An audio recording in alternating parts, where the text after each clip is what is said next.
Good afternoon, folks. It is the afternoon of December 16th, and a big event is happening right now that hasn't happened in 2 years, at least where I live. Measurable snow striking the tri-state area. Tri-state area meaning New Jersey, New York, and Connecticut. And at least where I live, the last significant snowstorm that occurred, you would have to go back to November 15th, 2018, when New Jersey and New York got caught off guard with a snowstorm that was predicted to only give us a trace and ended up dumping 3.5 inches by the time that was over. And I remembered very clearly 2 years ago, that afternoon commute was just a total mess as roads were not treated, so many cars were slipping and sliding on the road, and kids stranded in schools as buses were not able to handle the slick conditions. Now today, much of the area will get at least a foot of snow, maybe more.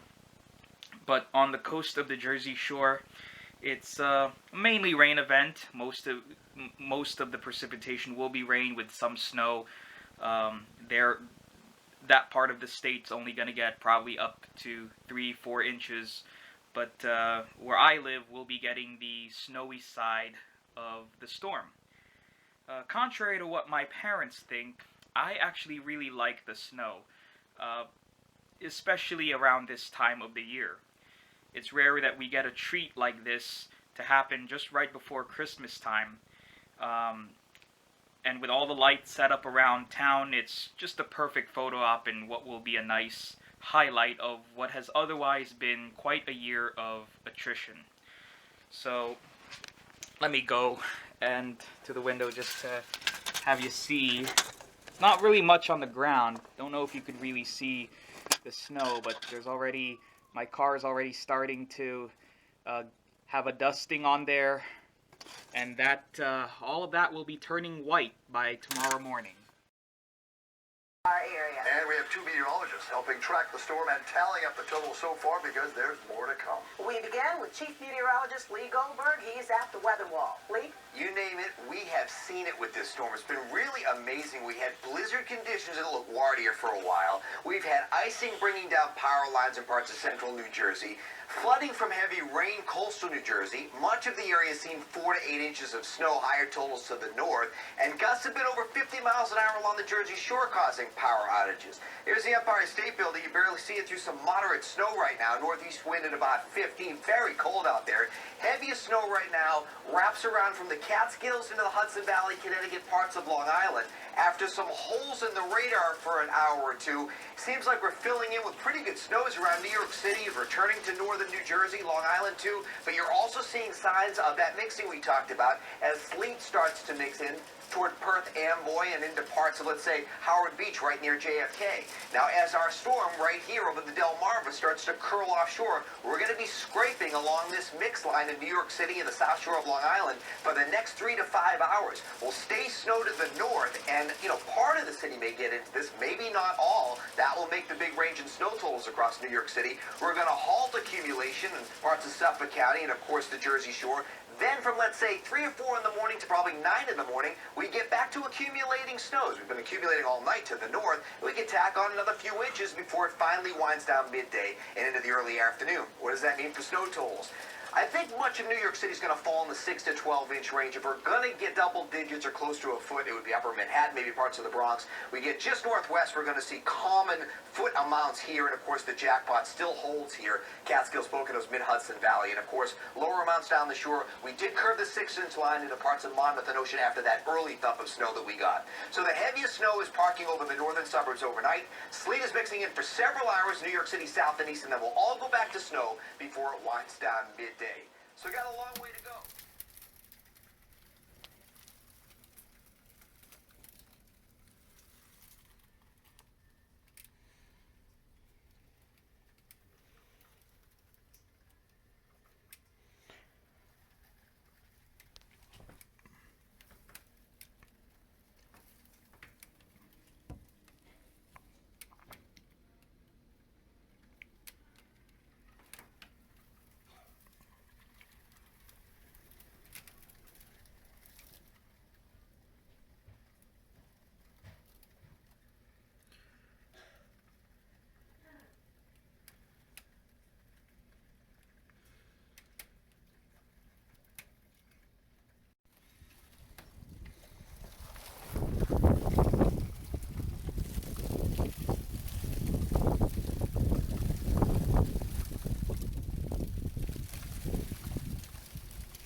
the game shooting the 3-ball. Well, that's today's NBA. There's even the big man now practicing quite a bit. Elfrid Payton gets in the paint, flips it up, shot no good.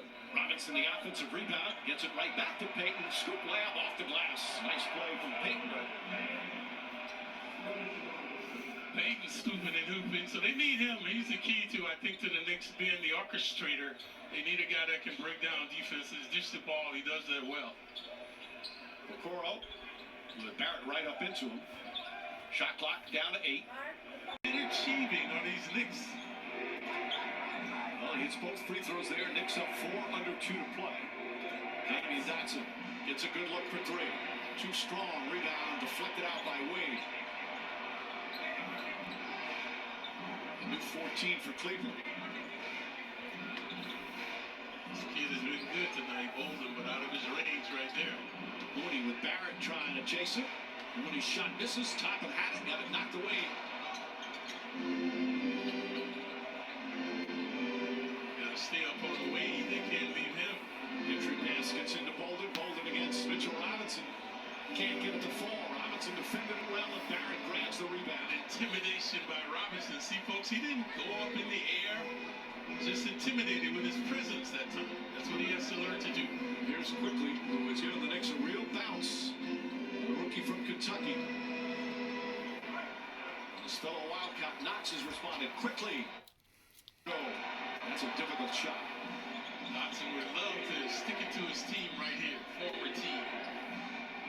Wade has a big man on. Drives inside. And Robinson commits the foul. Took a shot as well. 18 in the third. And heroes abound for the Knicks. Knox, offensive prowess. Quickly, the orchestrator. Robinson, the defense. Again, you would as Timely hooping by Barrett as well. Barrett to Toppin for the save. Beautiful setup. And the Knicks go up by 7 with 31 seconds remaining. Toppin the Statue of Liberty that time from the left side.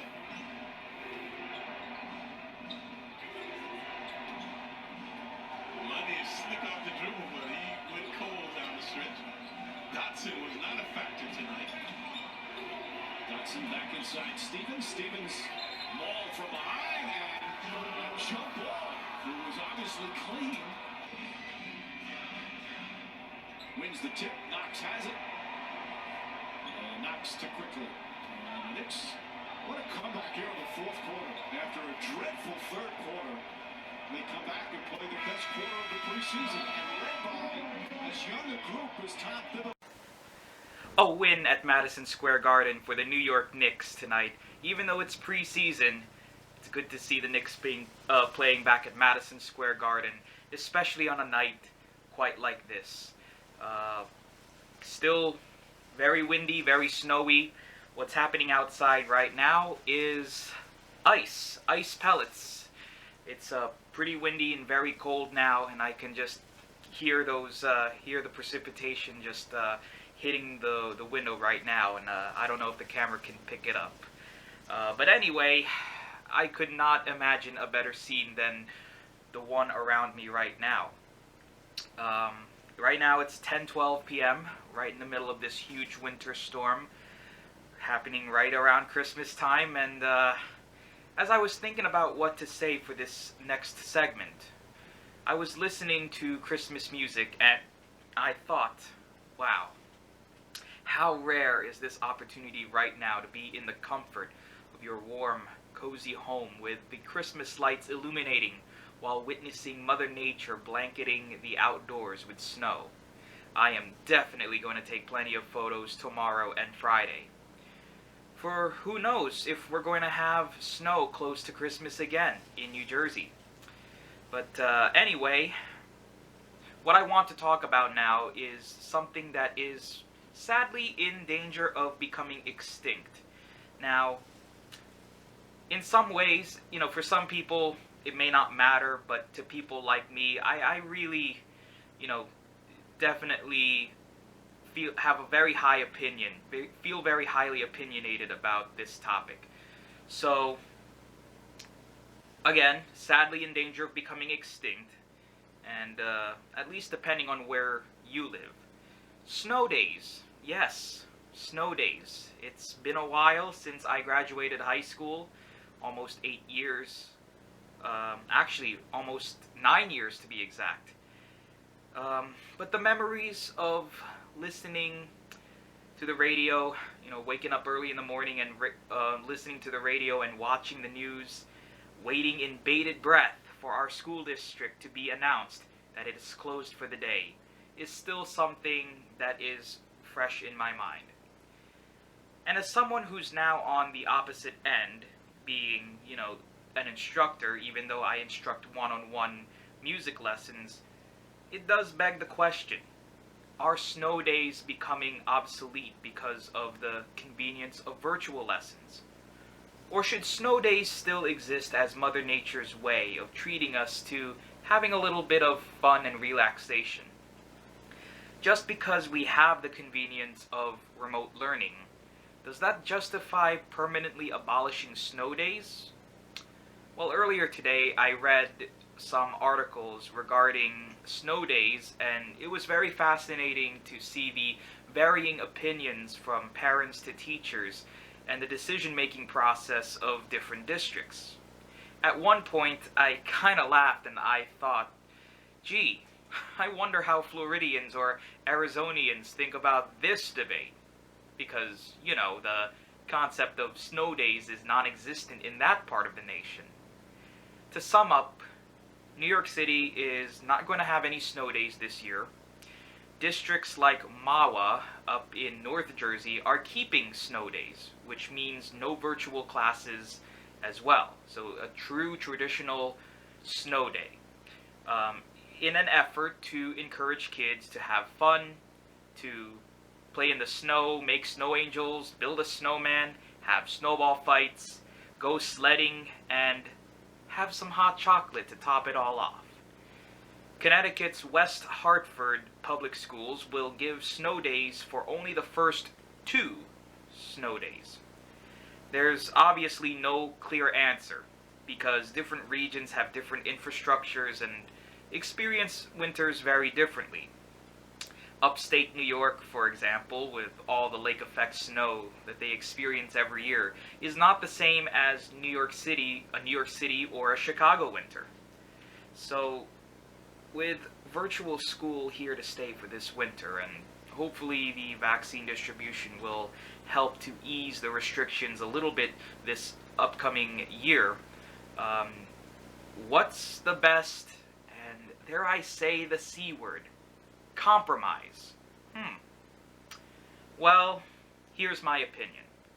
So, it's my opinion, so you can agree or agree to disagree, but I think that abolishing snow days is a very terrible idea, to some degree.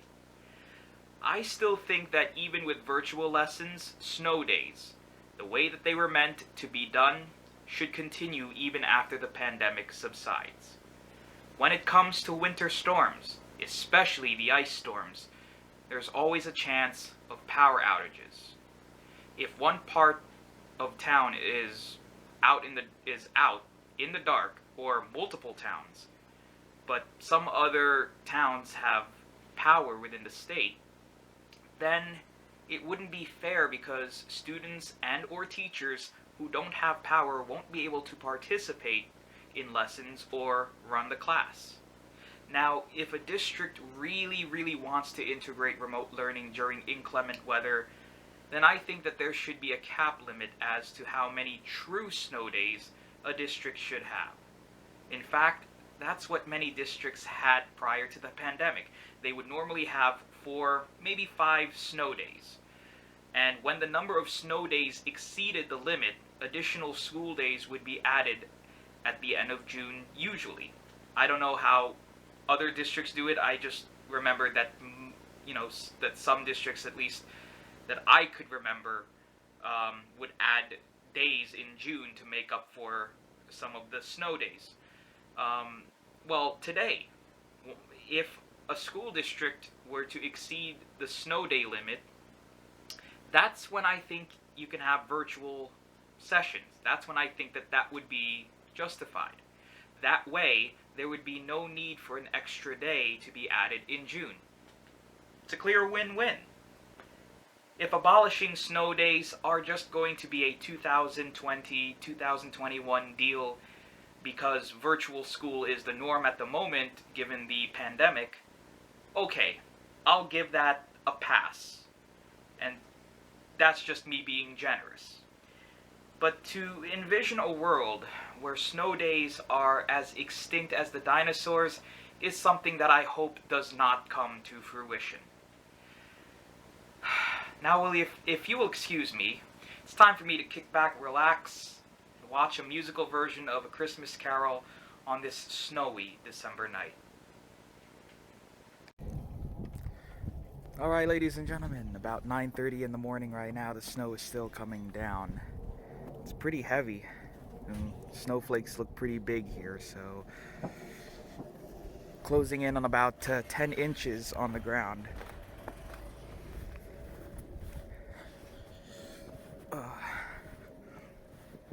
Snow should be tapering off around maybe around 11 or 12 o'clock, and there goes some of my decorations right there. They all fallen over because of all the weight of the snow put on them. But last night these lights looked spectacular.